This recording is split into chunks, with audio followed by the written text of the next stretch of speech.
All right, welcome into the postgame show, everybody. Oh my goodness, just got done watching the end of Nuggets and Blazers, a freaking nail biter there in Portland.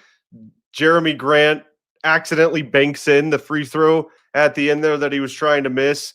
Nikola Jokic actually got a pretty good look at the rim, and it just bounced off. That would have sent this game into overtime, but the Nuggets fall to the Blazers there in Portland. 109 to 107 is your final. The Blazers score 38 points in the fourth quarter.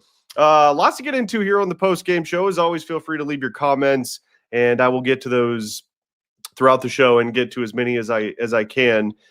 Give me your thoughts on the Nuggets 2-point loss to the Portland Trailblazers tonight. The Nuggets fall to 3-2 on the season. By the way, it was game one of the NBA tournament for the Denver Nuggets. They're in Group C.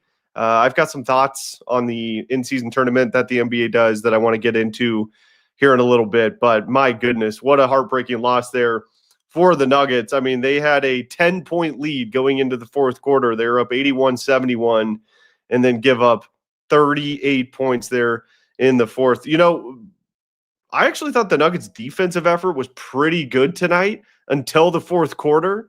They were in zone basically the entire game. That's something that we've seen more this year with David Adelman at the helm. I'm curious to see how long they're going to go with that plan. With Michael Malone, is a lot more like going to zone as a necessity, not as an overall game plan. But we're starting to see that a lot more with David Adelman so far this year. But just a heartbreaking loss there for the Nuggets. Jeremy Grant, former Denver Nugget, hits both free throws. He gets fouled by Aaron Gordon at the end. And as much as I hate to admit this, that was the right call. And Scott even said it on the broadcast. He's like, I don't want to say this, but it was the right call. AG got his hand in the cookie jar. Jeremy Grant goes to the free throw line, hits both of them. And then, I mean, he was trying to miss the second. He banked it in, and Joker gets the ball at like basically the free throw line, puts up a floater, and it just goes off. I mean, it was a pretty decent look. The Nuggets had like a second and a half left to put that one, to put that shot up to try and send this game into overtime, and it just bounced off the rim. And very, very tough loss here tonight for the Nuggets. All right, I want to get to some of your comments here. And as we go through what we just witnessed there in Portland, somebody says that game belongs in prison. By the way, happy Halloween, everybody. I hope you were able to take all the kiddos out and do all that fun stuff and then catch the Nuggets in Portland. Let's see here. Grim Review says, sounds like they were throwing up bricks all night. I will say that the three ball was just not there for the Nuggets tonight. Jamal Murray got it going a little bit in the second half with his three ball, but yeah, neither team started the game great with the three shot. I mean, Portland started out 1 of 10 from beyond the arc. The Nuggets started out 1 of 5 there in the first half. It just, yeah, that is a correct assessment. The Nuggets were just a little off tonight. Like their shooting was off. They seemed a little out of sync. Portland, I give them credit. That's a good young basketball team. They've got a lot of really good young players. I don't think they're going to be any sort of threat in the Western Conference this year and maybe next, but they look like a young, good, up-and-coming team. Donovan Clingan is – I really like him. I mean, he's just a massive human being, and he was giving the Nuggets problems tonight. The Nuggets gave up way too many offensive rebounds. The last I checked, I think Portland had 15 offensive rebounds, and that was earlier on in the fourth quarter. I don't know what the total number was, but way too many offensive rebounds, way too many second chance points for Portland tonight. And that's really kind of what the Nuggets' Achilles heel was late in this basketball game. They just gave Portland way too many second, third chances, and that's how they ended up coming back from this game. But yeah, what did the Nuggets shoot from three tonight? I'm pulling that up here real quick. They shot 6 for 25. Yeah, not good. 24%. The Blazers shot, they weren't great either. I mean, they were 11 for 39. They shot 28.2, but the Blazers started putting on the full court pressure they were doing it all game, but they really ramped that up in the fourth quarter, and you could tell that absolutely bugged the Nuggets, and it just they couldn't get into their offense once Portland started doing that, and that's what happens. All right, we got DMAC on the show here. I'll bring him in. DMAC just watched a nail biter there in Portland. Aaron Gordon fouls Jeremy Grant with just a couple seconds to go. It looked like the right call to me. I mean, he definitely got his jar. As much as I hate to say that, it was the right call. But then Jeremy Grant tries to miss the second free throw. I know. And banks it in and gives the Nuggets a chance to tie it. And Joker actually gets a pretty good shot off from about the free throw line. And it really bounces away. Tough loss there for the Nuggets tonight in Portland. Yeah, that game sucked. And we're sitting there for the last 4 minutes like, Yoke, one more assist. And he actually got the ball to Christian Brown for a three. A brilliant open look at the three. Not only would that have given him 5 straight triple doubles that nobody's ever done to open a season, it probably would have won the game had CB hit that shot. Yep. So CB had a rough game tonight. CB just, I think the Nuggets just, I was saying this before you came on, they just looked off tonight. Their shooting wasn't there. The Blazers full court pressure, especially in the second half and especially in the fourth quarter, you could tell it was bugging the Nuggets. Like they couldn't get into their offense. Way too much dribbling. They gave up way too many second chance points. And I got to tell you, man, that Donovan Clingan guy, whew. Yeah. How tall is he? 7'2"? He's 7'3", they said on the broadcast. I mean, that's what he's listed as, you know. Yeah, so you've got Wemby, this dude. Who else am I missing in the Western Conference that's 7'3" or taller? You know what I'm saying? Like, good Lord, man. Gosh, that's a good question. I'm not sure. I got to think about that for a second. Somebody in the comments, they'll know it. In the comments, they'll know. Yeah, I think there's a couple other guys in the West that are that big. I mean, my goodness, the NBA is just. Well, I mean, how tall is Sabonis? Sabonis got to be 7'1", right? With the Kings, Domantas Sabonis. Mm-hmm. No, I think he's actually like same size as Joker, maybe even a little bit shorter than Joker is. He is. We'll think about it. We'll think about it. That game just, you had a 10-point lead in the fourth quarter. By the way, I mean, I know you said, all right, 38 points by Portland in the fourth. 38. Wow. I thought the Nuggets defense was pretty good in the first 3 quarters. And then they just kind of collapsed. But I mean, they gave up way too many second chance points, man. Way too many. They call it jump ball. And the dude is like, how can you call it jump ball if you're grabbing the ball from behind on the Joker player? Yeah. Yeah. What is that?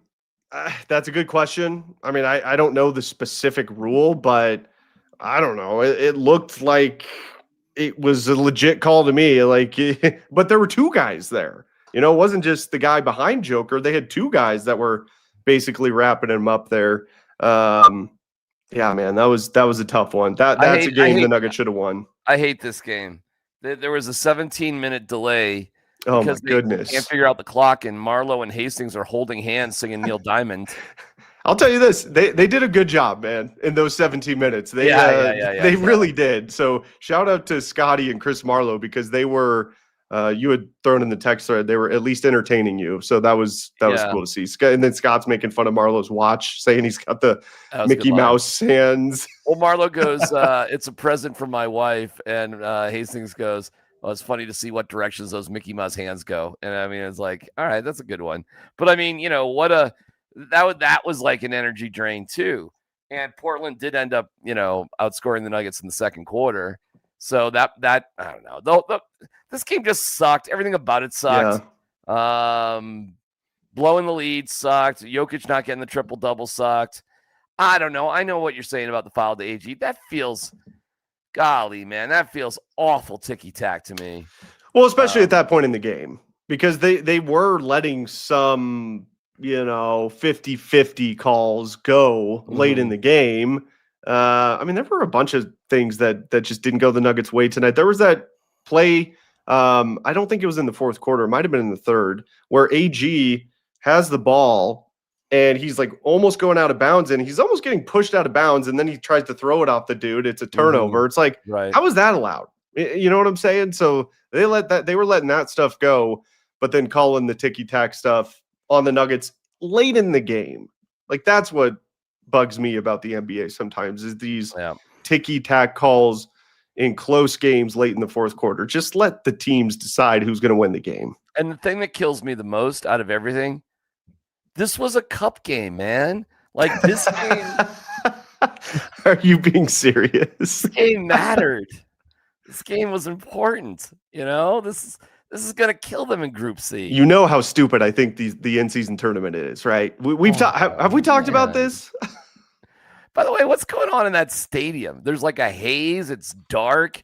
It's weird, man. Like the whole vibe there. I've never been to that arena. I've been to Portland. It's an interesting vibe in Portland, but I've never. I don't know, man. It is a little dark. Like that's how the they split with the Blazers last year too, Dan. Like 2-2, 2 at home. They lost 2 on the road. They won 2 at home. Yeah, Portland's a good team, man. They've got a really good defense. I mean, it's not like the Nuggets lost to the Wizards like we saw last year. I mean, they're a good team on the road, but they should have won that game. I mean, you said, they're up 10 points going into the fourth quarter. You got to win that game. Got to win that game. So got to win the game. Yeah. So you're upset about the first loss in the in-season tournament. Hell yeah! Look at this. The cup, NBA Cup doesn't matter, DMAC. Hell yeah, it does, Kevin. What the hell are you talking about? Okay. Just real quick. Do you actually like the in-season tournament? Like, I can't tell if you're yanking my chain or not. I'm being a little sarcastic, and I'm not overly worried about it. However, that being said, I think it's a fun thing, and I'm not overly whatever with it. But it's. I don't know. It maybe gives just a pinch more motivation to play in November, which is usually kind of a sort of time to play. I like it because I like the floor. So I like the floor. I like the decorations, and I don't like. I guess I really don't care. Oh, you don't even like the floors? Nah, not really. Not my thing. Dan, you know what's funny? I thought just the Nuggets were getting new clocks. So I guess the entire NBA is getting those round clocks. Well, is it Tissot? However you pronounce it, it's a watch company. Yeah, it's a watch company that it did all of the clocks this season in the NBA. I believe it's for every arena. I believe it's Tissot. Tissot. Oh my! Are they French? Probably. I thought you just said Tissot. You just said it again. I don't know. I don't know what. Is it French? I don't know. I listen. Here's more frustrating is on the road to 68 wins, which now might be a little bit more difficult. You just can't drop games that you can win, and they definitely could have won. How about that? Is so funny. They tried to miss the free throw on purpose, and instead it goes in. And Yoke had, like you just said earlier, that great pass from AG. And great pass. I mean, it was yeah. He had a great look. I bet Yoke makes that shot 8 out of 10 times. I was going to say 7, but yeah, somewhere in that range, 70-80% of the time, sure. Yeah. He had a good look. Just bounced on the right side of the rim and out, and Portland gets the win. Okay, just real quick on the in-season tournament stuff. I like the NBA's thinking with it. Like I'm for having an in-season tournament, but there's several issues I have with the way they're doing it. First of all, it's way too early in the season. Why? And Adam Silver was talking about this last year. We're trying to drum up interest early on. Like, really? Mm-hmm. That's drumming up extra interest. So that's problem number 1. Problem number 2 is they should have it in the middle of January before the All-Star break. Don't space these games out. Because you go from an in-season tournament game, and then you play a couple of regular season games, and then you go back to another. It's like, why wouldn't they just do the tournament all as one thing? That's fair. That just doesn't make sense to me. And then the last thing, and this is my biggest issue with it. Yeah. There's no added incentive for fans to care about these games more. Adam Silver, if you want to drum up interest in November, give the fans a reason to want to watch these games more. But dude, what about the parade? Well, the Lakers did hang a banner when they won it in its inaugural season. So they got that. Sure. But my point is, and I've talked with Springer about this at the radio station. He's like, well, you get the trophy, you win the NBA Cup. I'm like, who cares about the NBA Cup? You I get couldn't it, care less about the NBA Cup. Dan. As long as there's something to play for, I care about the Larry O'Brien. That's it. Yeah, but you can't win the Larry O'Brien in November. So but you can win here's the my Cup in suggestion. November. Okay, here's my suggestion. Yes. Have it in January all together. Whoever wins the tournament is guaranteed a playoff spot. So you're guaranteed a top 6 seed. Wow. And if you finish in the top 6 That's already, then you get moved up a spot. I mean, would that incentivize fans to care more about these games? I know I'd be more incentivized. You know, that's a good one. You know what you could do too? You could go like hockey and give point values to everything. And a cup game could be 3 points compared to, like, say, 2 points. How about that? Or it's like, it's like every win's a point, but a cup win is 2 points. So you would get 2 wins per 1 win in tournament games. Yeah. Okay. That's another good idea. That's another way to incentivize fans to care more about these games, because right now, like, I still care about the game. I'm not trying to say that, but I care as much as I would for any other regular season game. I'm not like extra juice to watch the in-season tournament games. Every win, period, because there's no ties in the NBA, is worth 1 point the whole year. And then a cup win is worth 2 points. If you make it to the finals, you get an automatic point. And if you win the championship, you get 3 points. So it'd be like getting 3 wins if you win the championship. Well, right. But and then all the other, yes. How about that? I mean, that works too. That works too. Because now that would make me care more. Right now, the championship game is an extra game that 2 teams actually have to play, but it doesn't go on the record. You get nothing for it in terms of the regular season. It's just an extra game you play for the championship, and they have money involved. That might be the way to go. That might be kind of interesting if they wanted to, really make this something. I have all these games worth 2. There you go. I like it. And I have seen people, on Twitter be like, well, the players get, $500,000 if they win. I'm like, why would I care? I'm not getting that money. Like, the fans aren't getting that money. That doesn't incentivize me to care more. It's good for the players. I'm not saying they shouldn't get it, but like, to use that as like motivation for me to care more. Come on. You know what? David Adelman actually said this the other night. He goes, there is no training camp. There is no preseason. This is it right now. What we're watching. November basketball, November basketball. Happy Halloween. Boom. This is it. This is the preseason. So, for what it's worth. Ooh, what about this idea from Megladong? You win the cup, you get an automatic lottery pick. So you automatically get a top 14 pick. And if you do that, ooh, nice shot. Was that you, DMAC? I just did that. Yeah. That's great. I can do all sorts of goofy. And if you're in the lottery already, then you move up a spot in the draft. I like that idea too. See, these are ideas that would get fans to care more. That's my issue with it. I mean, I don't mean to overblow this. And I like that the NBA is trying new things. I'm not anti the tourney. It's just, I just don't like the way they're going about executing it, if that makes sense. So I get it. Anyways, good stuff. Any other thoughts on the game tonight? What'd you think of what have you thought of Big Val so far this year and how they've been using him? I think he's awesome. Like and he's been such a positive guy too. So I guess I'm not really going to pay attention to points with Val. Like, what other things does he sort of bring to the table? But he did have 10 points tonight. I guess he was -11 and plus-minus. And to really fairly evaluate it, I'd have to look like, all right, kind of the same metrics. Like, what was the score when Jokic went out? What was the score when he came back in? Well, they were up by 6 in the fourth when Joker came back in. They were up by 6. The Nuggets were. So what when Joker came back in? Yeah. So what were they when they? I don't know. I can't remember, but I know they were up 6 when Val went off the court for the final, whatever it was, 6.5 minutes of the fourth quarter. Joker comes back in and they end up losing the game. Now, look, I'm not trying to sit here and say that Joker caused the loss or shouldn't have come back in, but I am saying that is what happened. So, look, man, my favorite thing so far about Jonas Valanciunas, DMAC, is the second unit doesn't have to change the way they run their offense when Joker's not on the floor. They can still run their same offense through Valanciunas. He has the ability to do that. So Yeah, what'd you say? He was minus 11 I tonight. got I'm looking at his line here. So he was hammering fools. He had 4 fouls in 11 minutes. So he's Yeah. definitely getting physical with folks. He was minus 11 plus minus 10 points on 50% shooting. Okay, that's cool. 3 rebounds. All right, 2 turnovers. You don't love that, obviously. And had a block. So I don't know, that feels okay.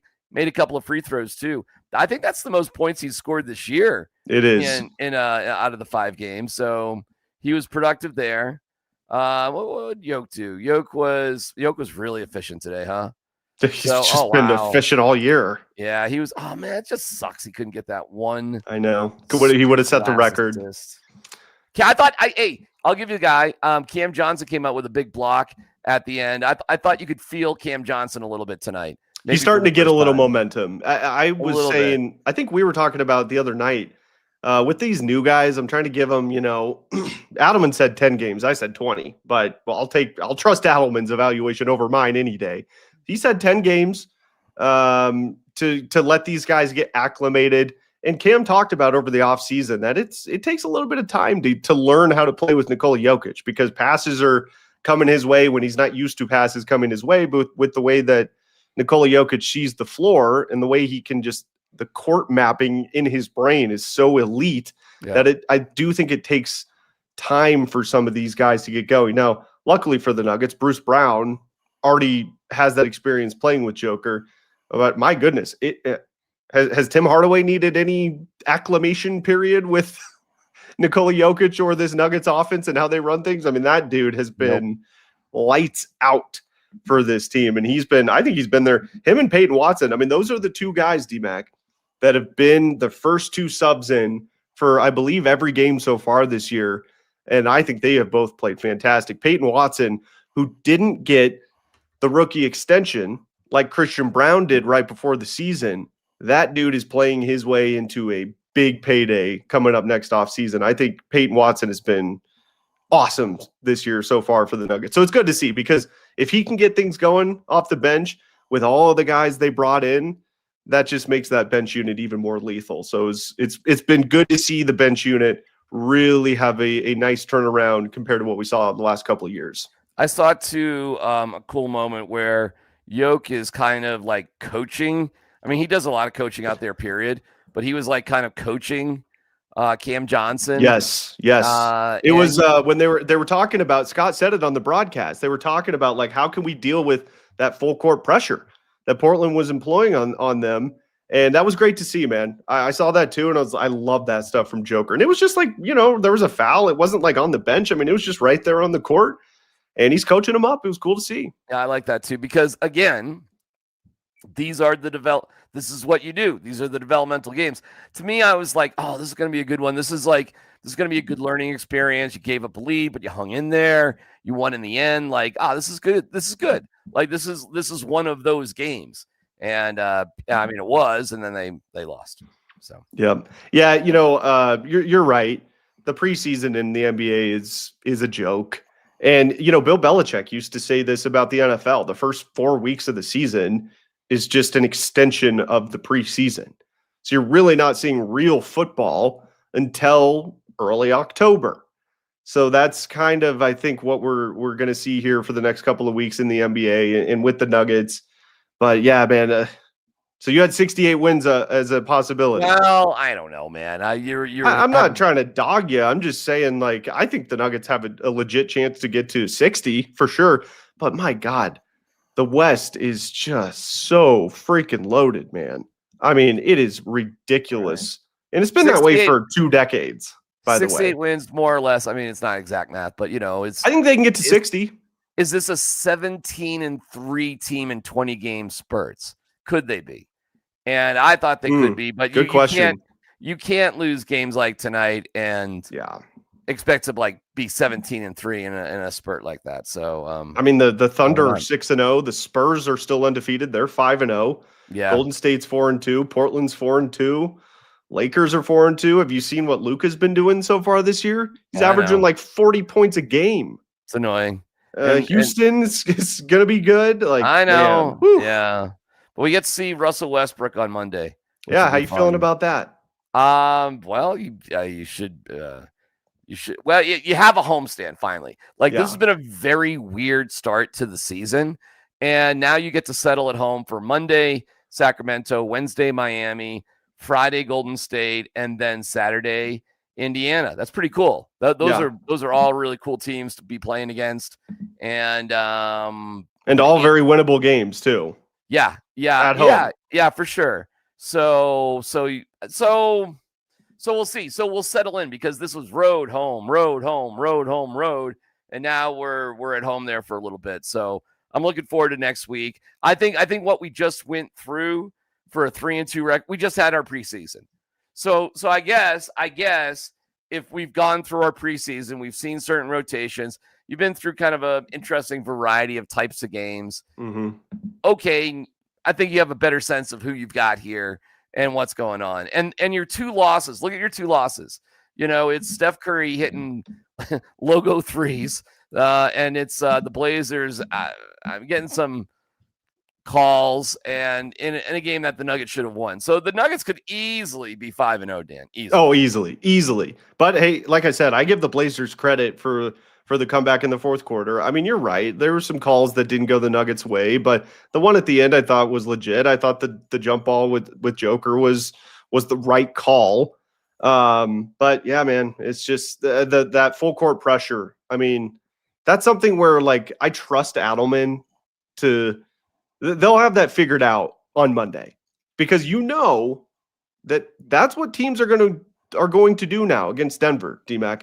Yeah. That's going to be the plan. Because it was so effective tonight, and it got that 2-man game between Joker and Jamal Murray.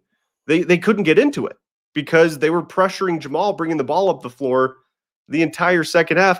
Also, like typically when teams have done that to the Nuggets in the past, they'll set screens in the backcourt to take some of that full court pressure off, and they were doing that tonight, which was interesting to me. And Scott actually had mentioned something about that on the broadcast, like. I wonder why they're not using these screens in the backcourt like we've seen before to kind of take a little pressure of Jamal bringing the ball up. So that might be, an adjustment we see on Monday against Sacramento. But trust me, like I would be shocked if we don't see that from the Sacramento Kings on Monday. Shocked. All right, my wife is ditching me for the weekend to hang out with her sister, and you got video games to play, Cheetos to eat. Tonight was Halloween, so I was like,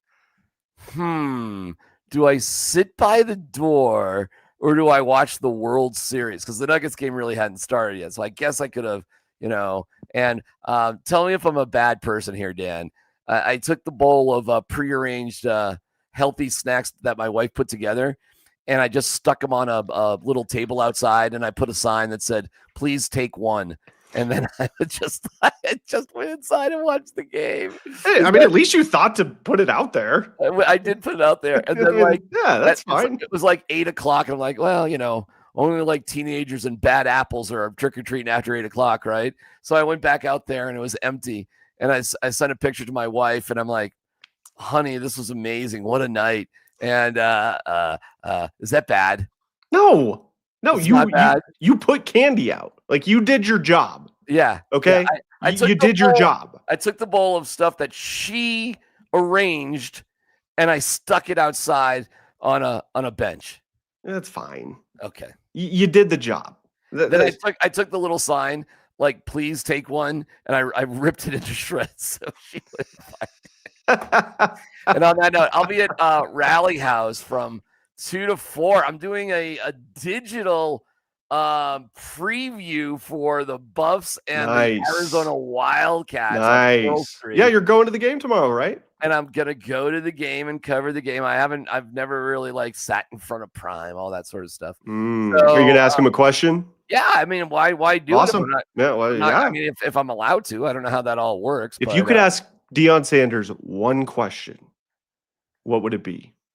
I think the best way to ask him questions is to not be specific about the game, but ask motivational, overarching sort of do you think you fulfilled the promise of the dreams that you had initially when you took this job 3 years ago? Did you manifest your destiny in this game against Arizona. I don't know, something like that. I like. Well, Dion would love it. You just be prepared for a 12-minute answer if you're going to ask him something philosophical. Maybe I should say, do you think you manifested your destiny in this game tonight? There you go. I love it. Right. I love it. All right. If you, all right, boo, whatever Dan. it is, we'll play it on Monday. Boo, this is a good night to say boo. Right. Boo. So Rally House in Boulder. What time tomorrow? 2 to 4. 2 to 4. Rally House in Boulder. 2 to 4. If you can make it up there, go say hi to DMAC as he covers the Buffs game. All right, D. We'll let you go. Thanks, man. See you guys. Bye. All right, there he goes. DMAC. Yeah, tough loss for the Nuggets tonight. It's those games where they should win the game. I mean, you're up by 10 points going into the fourth quarter. Those are the ones that hurt. But look, we're 5 games in. It's not even November for another 35 minutes.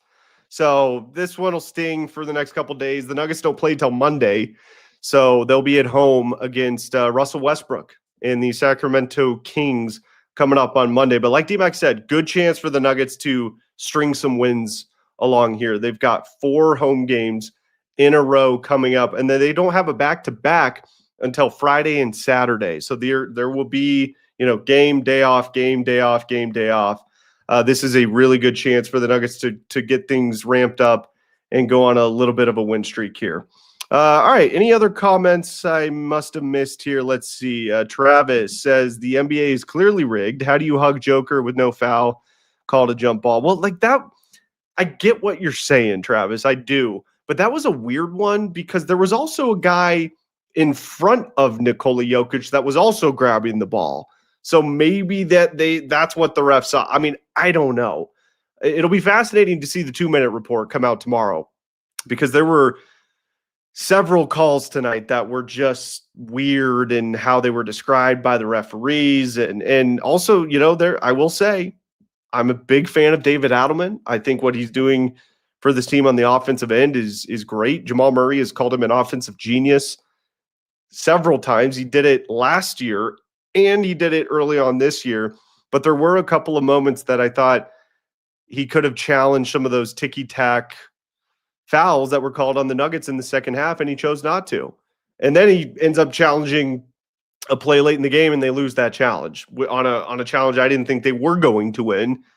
And he missed a chance to challenge a couple of others earlier on that I thought the Nuggets had a pretty good chance of winning those challenges. So that's just kind of, to me, a sign of like an inexperienced head coach, and he'll get better at that kind of stuff. Those are where his assistants have to really help him out and tell him quickly if he should challenge a play or not.